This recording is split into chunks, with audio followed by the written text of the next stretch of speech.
Hi guys, this is Jitendra और आप सभी का स्वागत है मेरे यूट्यूब चैनल कॉमर्स की दुनिया में।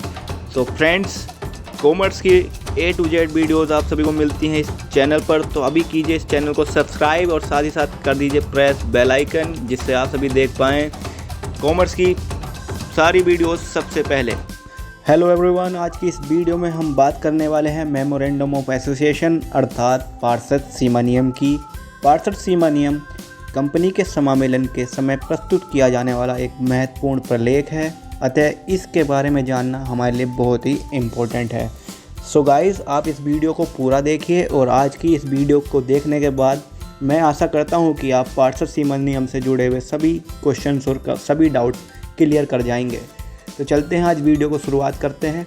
पार्षद सीमा नियम कंपनी का एक ऐसा महत्वपूर्ण प्रलेख होता है जो कंपनी का समामेलन कराते समय अनिवार्य रूप से रजिस्ट्रार को प्रस्तुत करना पड़ता है। इसके बिना किसी भी कंपनी का समामेलन नहीं हो सकता। अत्यंत महत्वपूर्ण होने के कारण इसे कंपनी का चार्टर अथवा विधान भी कहते हैं। इसे स्मृति पत्र, स्मृति ज्ञापन, स्मारक पत्र अथवा ज्ञापन पत्र के नाम से भी पुकारते हैं। इस प्रलेख में कंपनी के कार्यक्षेत्र, उद्देश्य, पूंजी व दायित्वों एवं अधिकारों की सीमाओं का उल्लेख होता है। इसके बाहर किया गया कोई भी कार्य व्यर्थ माना जाता है। समझ गए आप? इस तरह से आप समझ सकते हैं, ये कंपनी का एक बहुत ही महत्वपूर्ण प्रलेख होता है। आइए जानते हैं कंपनी एक्ट 2013 की धारा 256 के अनुसार क्या कहते हैं सीमा नियम के बारे में और क्या उल्लेख किया गया है कंपनी एक्ट 2013 में। तो सीमा नियम से आशय एक कंपनी के ऐसे पार्षद सीमा नियम से होता है जो पिछले कंपनी अधिनियम अथवा इस अधिनियम के अंतर्गत मूल रूप से बनाया गया हो।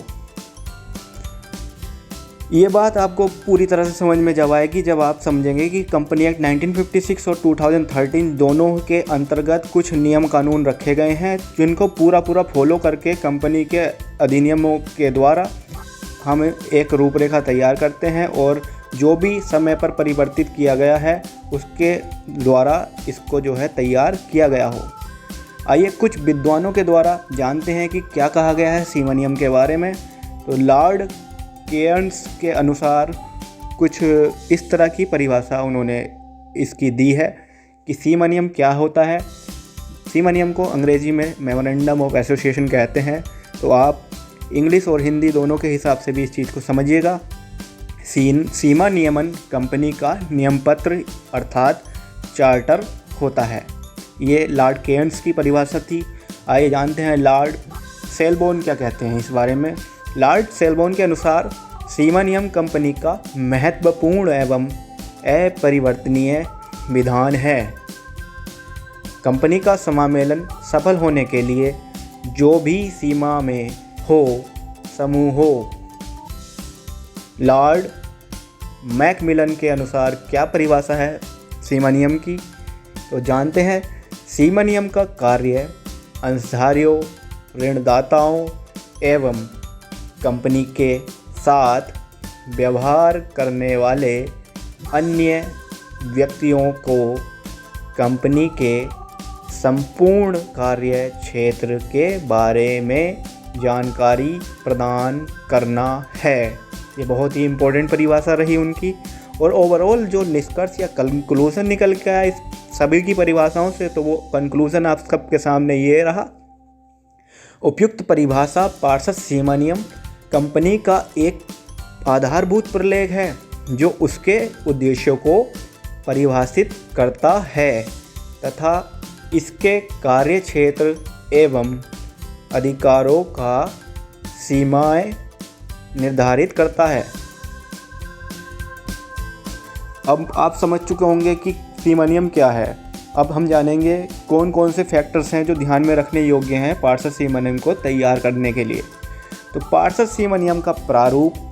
पार्षद सीमा नियम का प्रारूप जो होता है उसको किस तरह से तैयार किया जाता है। पार्षद सीमा नियम का प्रारूप कंपनी अधिनियम 2013 की अनुसूची प्रथम में दिए गए आदर्श प्रारूप के अनुरूप होना चाहिए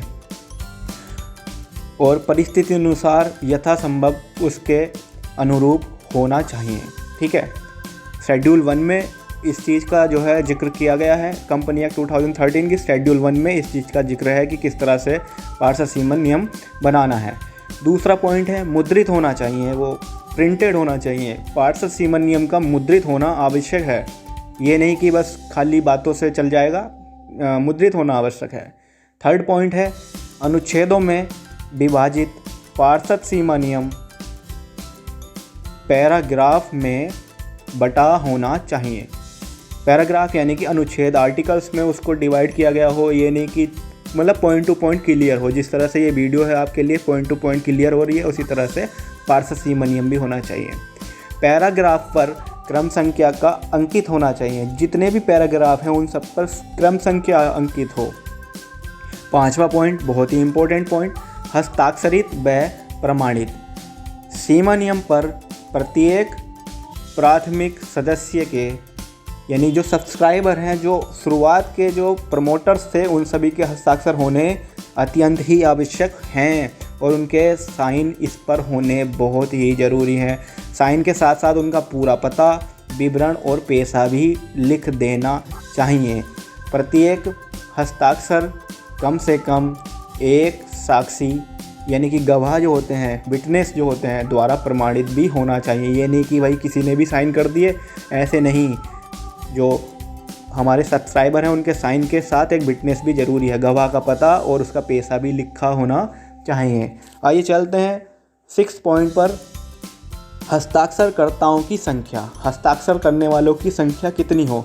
तो सार्वजनिक कंपनी की दशा में, यानी एक पब्लिक कंपनी जो है, सार्वजनिक कंपनी बोलते हैं, पब्लिक कंपनी जो सरकारी जिस तरह से हम कह सकते हैं, उसमें कम से कम 7 और प्राइवेट कंपनी की दशा में कम से कम 2 सदस्यों को पार्षद सीमा नियम पर हस्ताक्षर करना अत्यंत ही आवश्यक होता है।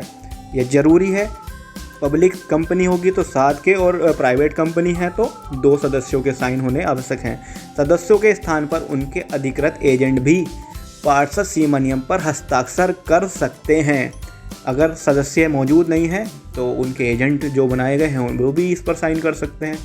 पॉइंट नंबर 7, गारंटी द्वारा सीमित कंपनी की दशा में लाभों में भाग लेने का अधिकार नहीं। जब कोई शेयर्स या कंपनी गारंटी द्वारा सीमित है तो उसमें जो है लाभों में भाग लेने का अधिकार नहीं होगा। यदि गारंटी द्वारा सीमित कंपनी जिसके पास अंश पूंजी नहीं होती है कि पार्षद सीमा नियम में कोई प्रावधान जो किसी व्यक्ति को सदस्य के रूप में अतिरिक्त कंपनी के लाभों में भाग लेने के अधिकार का आशय प्रकट करता है तो ऐसा प्रावधान व्यर्थ माना जाएगा या व्यर्थ होता है। ठीक, यानी कि ओवरऑल बात यह है कि जो कंपनी अपनी अंश पूंजी नहीं रखती है तो उस कंपनी के सदस्य को लाभ में कोई भी भागीदारी नहीं होगी। पार्षद सीमा नियम पर स्टाम्प ड्यूटी भी लगती है। स्टाम्प ड्यूटी तो आप जानते हैं।